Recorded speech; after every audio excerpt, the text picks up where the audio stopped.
الحمد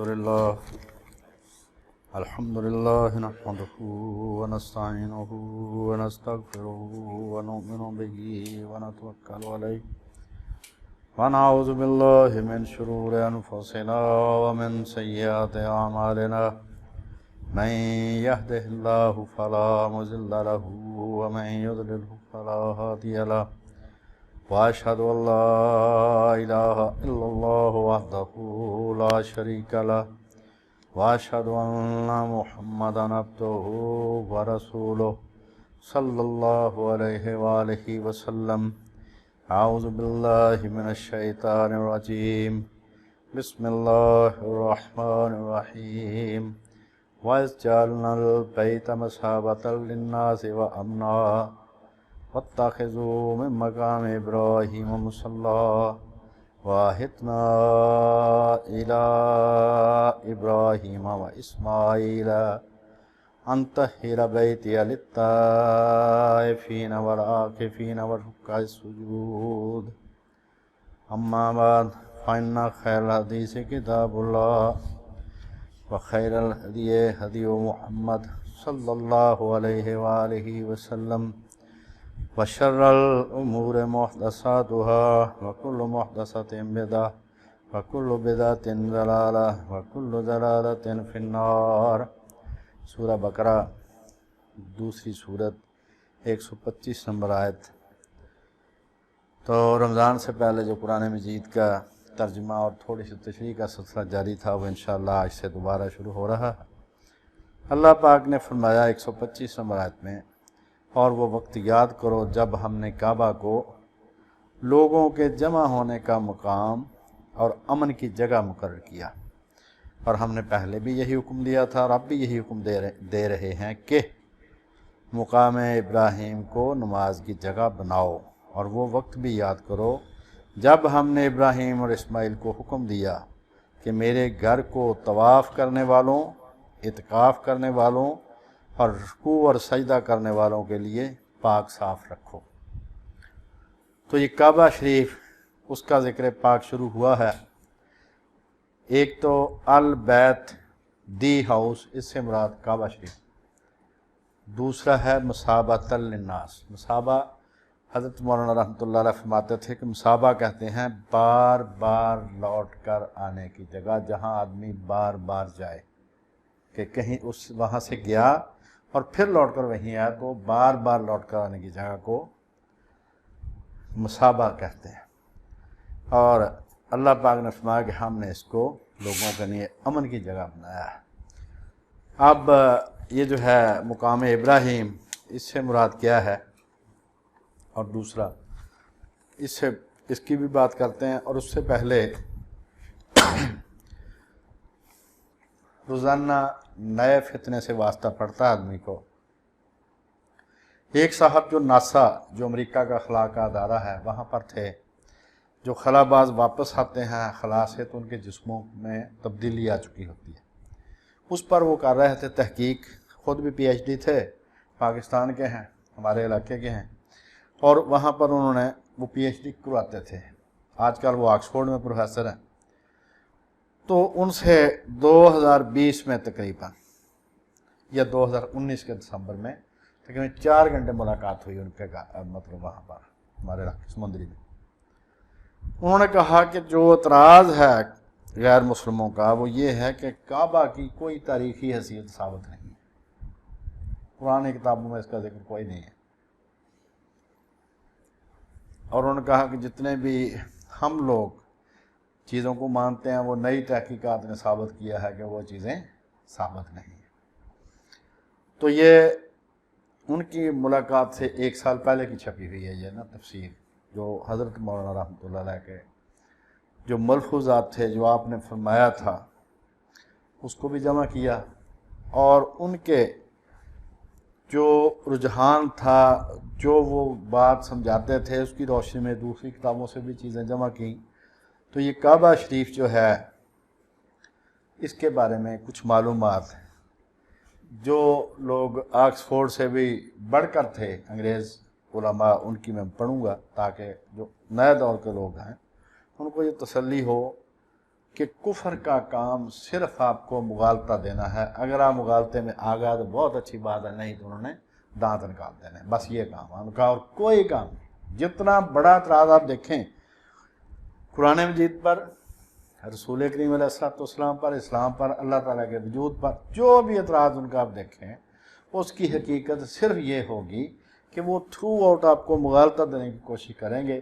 اگر آپ چکر میں آ گیا تو بہت اچھی بات ہے، انہوں نے کہا دیکھا جی اسلام جھوٹا ثابت ہو گیا، اگر نہیں چکر میں آئے تو انہوں نے دانت نکال دینا، نہیں جی آگے چلیں جی، ان کا فکر ہوتا ہے کہ آگے چلیں آپ۔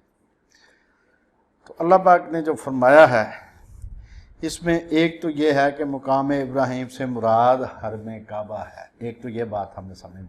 مقام ابراہیم سے مراد وہ چیز نہیں ہے جہاں پر سیدنا ابراہیم علیہ السلام کے قدم مبارک کے نشانات ہیں، وہ تو 2 فٹ جگہ بھی نہیں ہوگی جس کے ارد گرد وہ خول انہوں نے جنگلہ سا بنایا ہوا ہے۔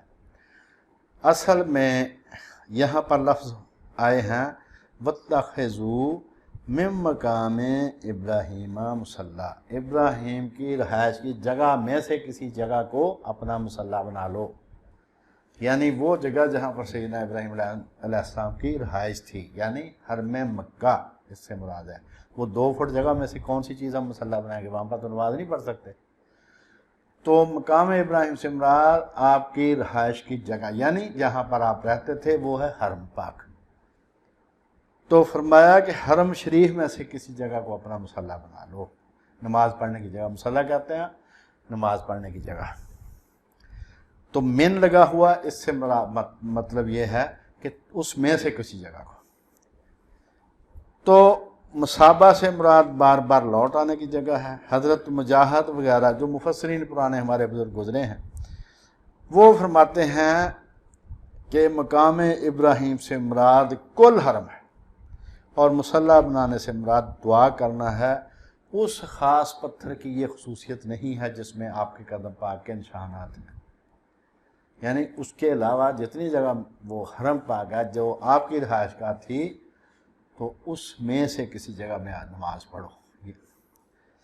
تو یہ جو ہے تفسیر حقانی مولانا عبدالحق حقانی دہلوی کو 200 سال پہلے ہوئے ہیں، 150 سال، ان کی تفسیر حقانی کی 2 جلد اور صفحہ 243 243، اور مجمع البیان ہے، بہت بڑے شیعہ عالم تھے، ان کی تفسیر بہت اچھی تفسیر ہے، مجمع البیان تبرسی، تو جلد نمبر 1 اور صفحہ ہے 380، جہاں پر انہوں نے یہ معنی مراد لیے ہیں کہ مقام ابراہیم سے مراد کل حرم ہے۔ اور کون کہتے ہیں؟ حضرت مجاہد وغیرہ پرانے مفسرین جو صحابہ کرام کے شاگرد تھے وہ کہتے ہیں۔ پھر آ گیا وَإِذْ جَعَلْنَا الْبَيْتَ، کہ جب ہم نے اس جگہ کو، دی ہاؤس کو ہم نے بنایا، کیا امن کی جگہ۔ اس کے بارے میں بوسورتھ سمتھ ہے، اس کی کتاب ہے محمد اینڈ محمدنزم، پیج ہے 166، صلی اللہ علیہ وآلہ وسلم۔ وہ اسلام کو اسلام نہیں کہتے، وہ اس کو محمدنزم کہتے ہیں کہ یہ حضور علیہ السلام نے نعوذ باللہ خود ہی ایک دین ایجاد کر لیا تھا۔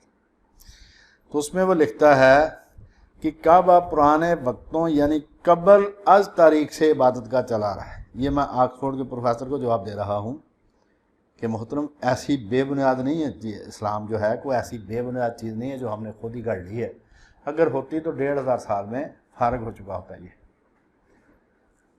وہ باسورتھ سمتھ لکھتا ہے کعبہ پرانے وقتوں یعنی قبل از تاریخ سے عبادت گاہ چلا آ رہا ہے۔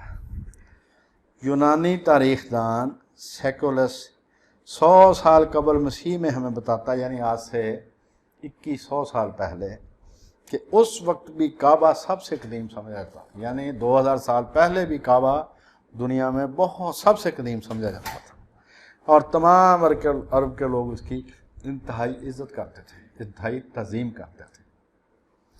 قبل از تاریخ کا کیا مطلب ہے؟ 5000 سال پہلے۔ قبل از تاریخ کا کیا مطلب کہ آج سے 5000 سال پہلے تاریخ لکھی جانی شروع ہوئی ہے۔ حالات جہاں تھوڑے بہت وہ 10,000 سال پہلے کے ملتے ہیں، اس سے پہلے کا کچھ نہیں پتا، سب انداز ہے۔ تو کہتا ہے قبل از تاریخ سے قدیم عبادت کا چلی آ رہی ہے۔ تو سیدنا ابراہیم کب ہوئے ہیں؟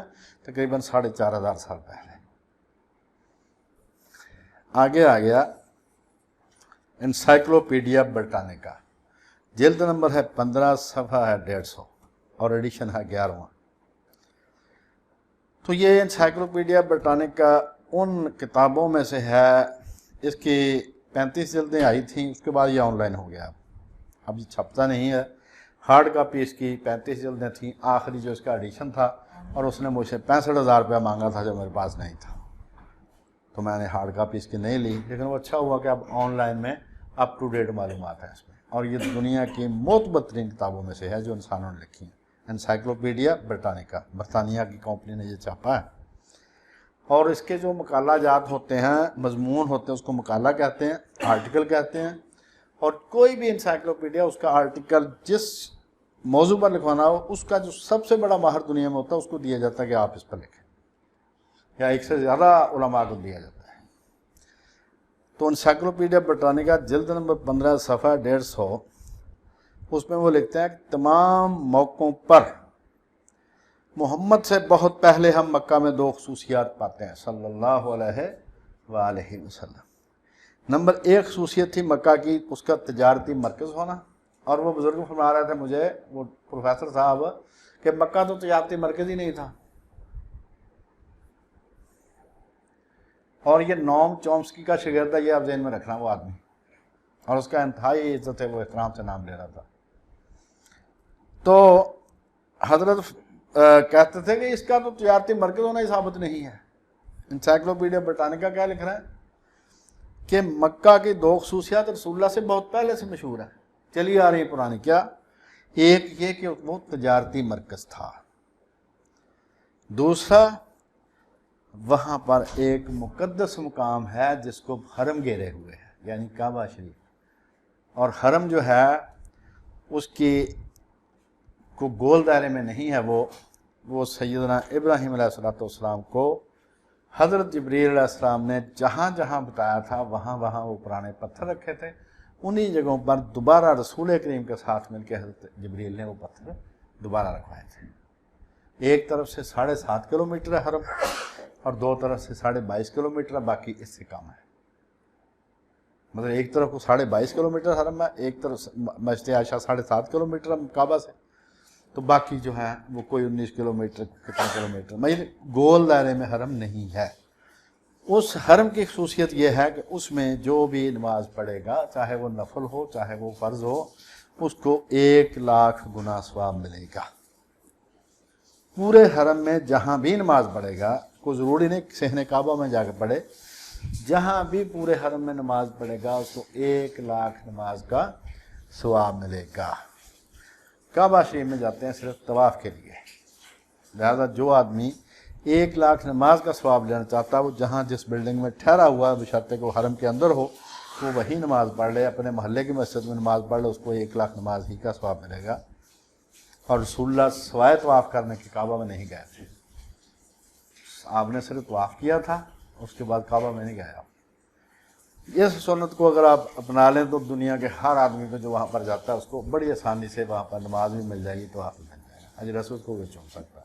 لیکن ہمیں تسلی نہیں ہوتی، اس لیے نہیں ہوتی کہ ہم جاتے ہیں ساری زندگی میں ایک دفعہ، دوسری دفعہ کا ہمیں پتہ نہیں ہوتا، لہٰذا وہ آدمی لالچ کرتا ہے، وہ ہر نماز وہاں پر پڑھتے ہیں، ہر نماز کا طواف کرتے ہیں، کیونکہ زندگی میں پتہ نہیں دوبارہ جانا کہ نہیں جانا، اس وجہ سے وہاں پر رش بہت زیادہ ہوتا ہے۔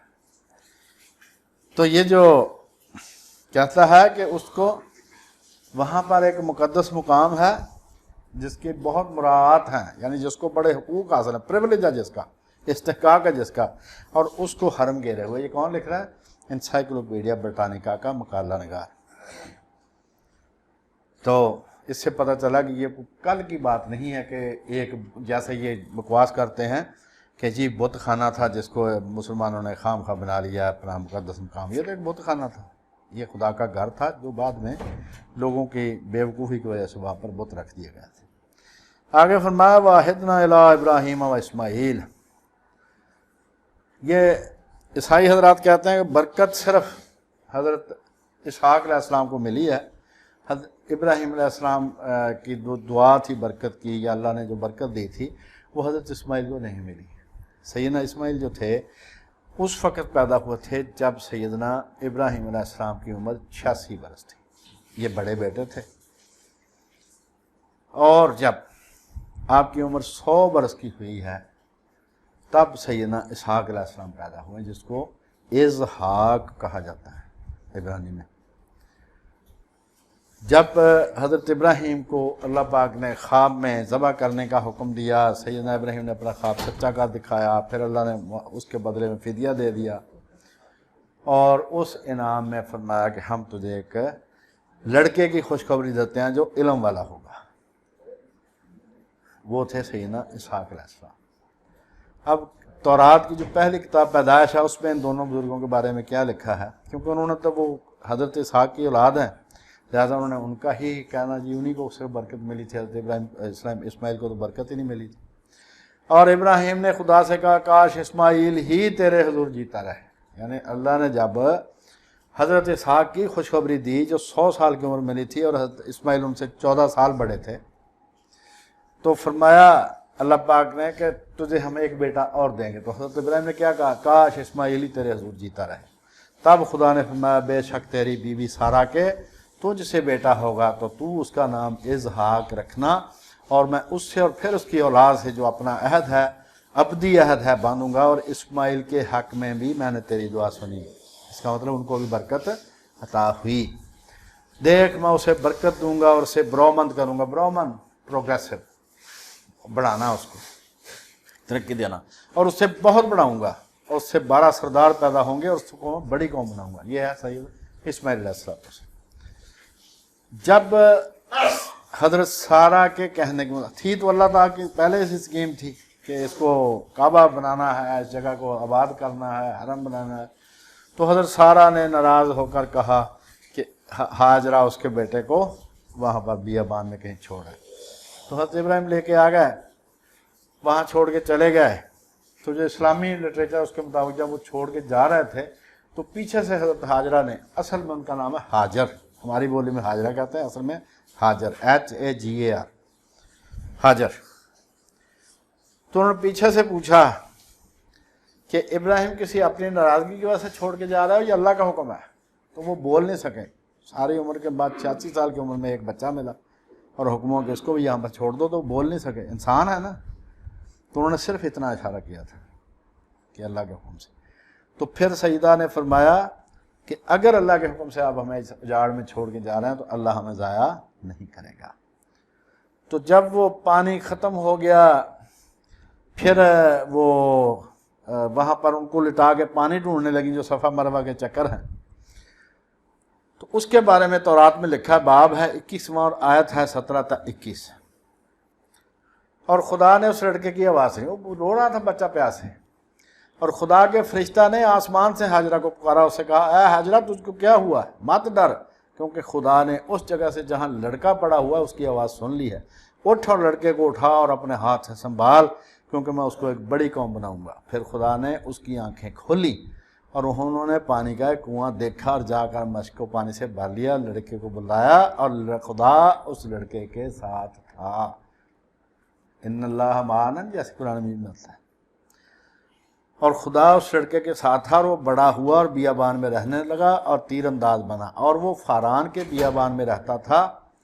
فاران PARAN، پاران اس کو لکھتے ہیں انگریزی ترجمہ میں، اور جو کنگ جیمز ورژن ہے اس کا جو انڈیکس ہے جو ڈاکٹر جیمز اسٹرانگ نے بنایا ہے، اس میں لفظ پاران کے تحت آپ دیکھیں تو وہاں پر پتہ، یہ ہر بات میں چونکہ انہوں نے مغالطہ دینا ہوتا ہے، وہ کہتے ہیں جی فاران سے مراد فلسطین کی ایک جگہ ہے، یہ والا عرب نہیں مراد۔ تو وہاں پر پاران، اس کے ساتھ آخر میں ڈاکٹر جیمز نے عبرانی اور یونانی کی ڈکشنریاں لگائی ہوئی ہیں۔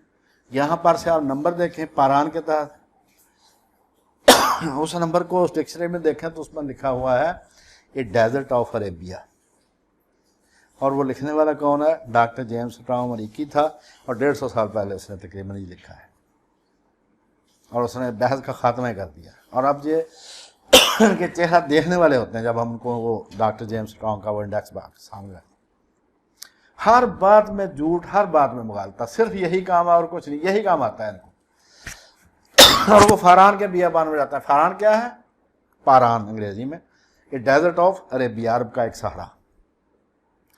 اور اس کی ماں نے ملک مصر سے اس کے لیے بیوی دی، یعنی آپ کی شادی جو سیدنا اسماعیل کی ہوئی تھی وہ اپنے ننہال میں ہی ہوئی تھی جہاں کی سیدہ ہاجرہ تھیں۔ یہ بادشاہ کی بیٹی تھیں، پرنسس تھیں، اور جب سیدہ سارہ کے معاملے میں بادشاہ کو سزا ملی تو اس نے اپنی بیٹی نکرانی کر کے پیش کی تھی کہ جناب مجھے معافی دے دیں اور یہ میں اپنی بیٹی آپ کی لونڈی بنا کر میں آپ کو پیش کرتا ہوں، اور جگیر بھی اس نے دی تھی۔ اب لیڈی کو بولڈ ہے، اس کی کتاب ہے پلگرمیج ٹو مکہ، پیج ہے 133 اور 134۔ انطہر بیتیہ، اسماعیل کو رد کیا جاتا تھا۔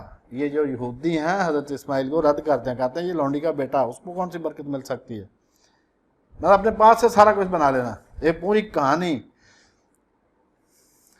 عہد تو ان کے سوتیلے بھائی حضرت اسحاق سے اور ان کی اولاد سے باندھا گیا تھا، مگر یہ رد کیا ہوا پتھر کعبہ کا بنیادی پتھر بن گیا۔ یعنی حضرت اسماعیل کو انہوں نے رد کیا، اللہ پاک نے ان کو سب سے زیادہ شان دی اور کعبہ ان کے ہاتھوں سے تعمیر کرا دیا۔ اور جب سیدنا 126 نمبر آیت ہے، اس میں یہ ہے کہ جب ابراہیم علیہ السلام نے دعا کی کہ اللہ اس جگہ کو امن کا شہر بنا دے، اس کے رہنے والوں کو جو اللہ اور اس کے روز آخرت پر ایمان لائیں ان کے کھانے کو میوے عطا کر، تو اللہ تعالیٰ نے فرمایا کہ جو انہوں نے کہا تھا صرف ایمانداروں کو یہ دینا۔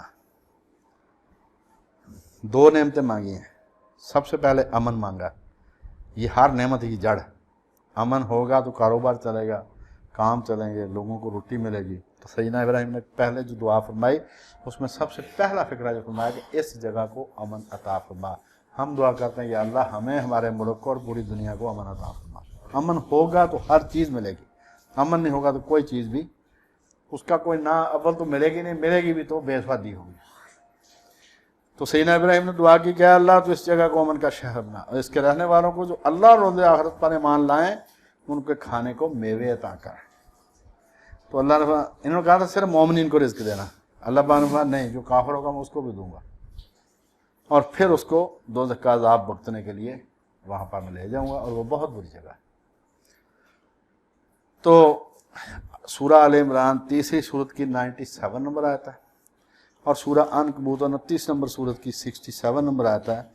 اس میں آپ کی جو دعا تھی کہ اے اللہ اس شہر کو امن کا شہر بنا، اللہ پاک نے وہ دعا قبول فرمائی اور فرمایا جو حرم کعبہ میں داخل ہوا وہ من دخلہ کان آمن، جس کو جو حرم کعبہ میں داخل ہوا وہ امن میں آ گیا۔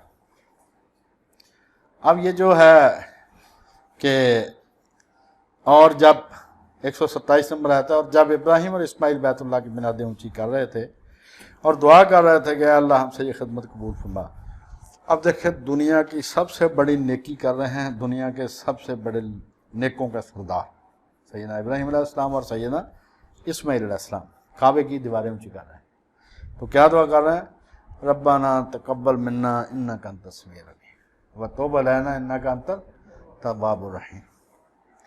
یعنی اتنی بڑی نیکی کر کے بھی جو بڑے لوگ ہیں وہ عاجز ہی رہتے ہیں، حالانکہ اس سے بڑی نیکی کیا ہو سکتی ہے کعبہ شریف کو بنانا۔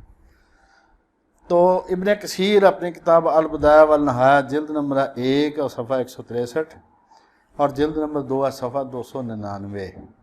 اس کے علاوہ ایک مولانا اسیر ادروی کی کتاب ہے اس تفسیروں میں اسرائیلی روایات، 95 تا 99 پیج ہے اس کا۔ اس کے مطابق کہتے ہیں کہ ابن کثیر لکھتے ہیں کہ کوئی بھی صحیح حدیث نہیں ہے کہ کعبہ سیدنا ابراہیم سے پہلے موجود تھا، یعنی پہلی دفعہ بنایا حضرت ابراہیم نے ہی ہے۔ اور یہ جو ہے ربنا تقبل، اس کے بارے میں حضرت مولانا رحمۃ اللہ علیہ فرماتے تھے کہ یہ باب تفاعل سے ہے جو تکلف کے لیے استعمال ہوتا ہے، یعنی ہماری نیکی قبول کرنے کے لائق تو نہیں ہے تو اپنے فضل سے قبول فرما۔ یہ ہے عاجزی بڑوں کی کہ سیدنا ابراہیم رئیس الموحدین، پوری دنیا کے توحید پرستوں کے سردار، اور ان کے بیٹے سیدنا اسماعیل علیہ السلام جن کی نسل سے آخری نبی نے آنا تھا، دنیا کی سب سے بڑی نیکی کر رہے ہیں، لیکن وہ کہتے ہیں کہ یہ قبول کرنے کے لائق نہیں تو اپنے فضل سے قبول فرما۔ اور یہ جو ہے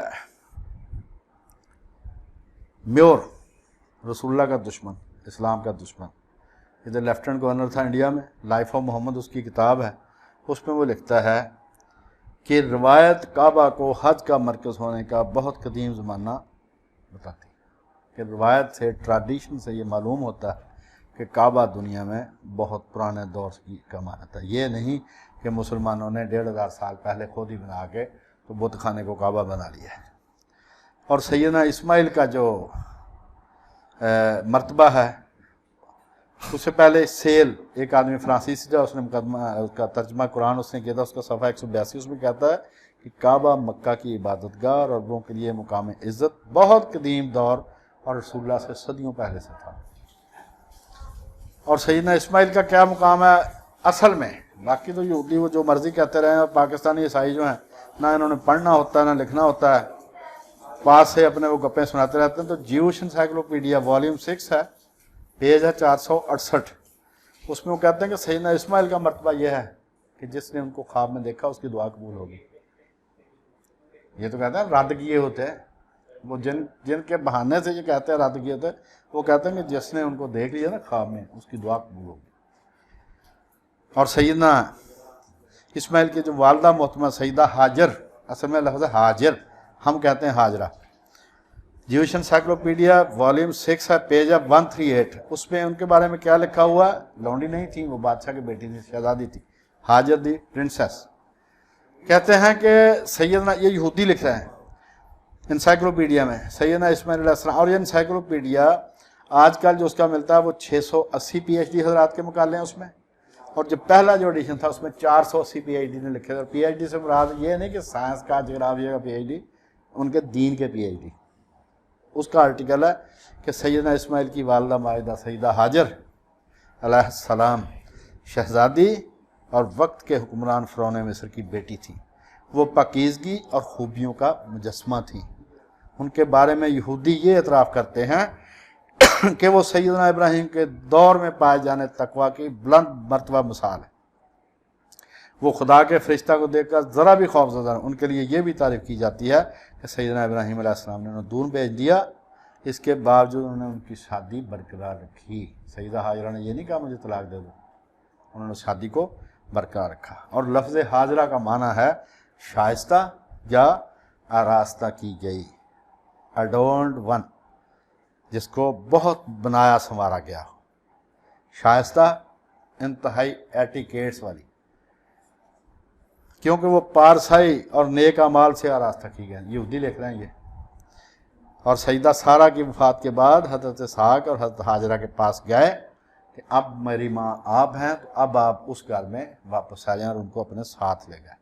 یہ ہے جیوش انسائکلوپیڈیا 6 جلد، پیج 138۔ اور فرعون مصر نے حضرت سارہ کے احترام کی نشانی کے طور پر اپنی تمام جائیداد ان کے نام کر دی، سیدہ سارہ کے، اور گوشن کا علاقہ موروثی طور پر قبضہ میں دے، وہ ان کی موروثی جاگیر بنا دی، اور اس کے علاوہ ان کو اپنی بیٹی لونڈی کے طور پر بھی دی۔ یہ ہے جیوش انسائکلوپیڈیا والیوم 2 ہے، پیج ہے 55۔ اب جو ان کا یورپین لوگوں کا نقطہ نظر تھا وہ میں نے ان کے بارے میں بتا دیا کہ وہ کتنے بلند مرتبہ لوگ تھے، اور جو مسلمانوں کا ہے نقطہ نظر انشاءاللہ اگلی دفعہ بتائیں گے اسی آیت کے بارے میں جو سورۃ بقرہ کے 125 نمبر آیت پڑھی تھی۔ اللہ تعالیٰ سے دعا ہے کہ جن نیکوں کا اس میں ذکر آیا ہے اللہ پاک ان کے نقش قدم پر چلنے کی توفیق عطا فرمائے، ان کے اور رسول اللہ کے قدموں میں قیامت والے دن سب مومنین کو جگہ عطا فرمائے۔ وما علینا الا البلاغ۔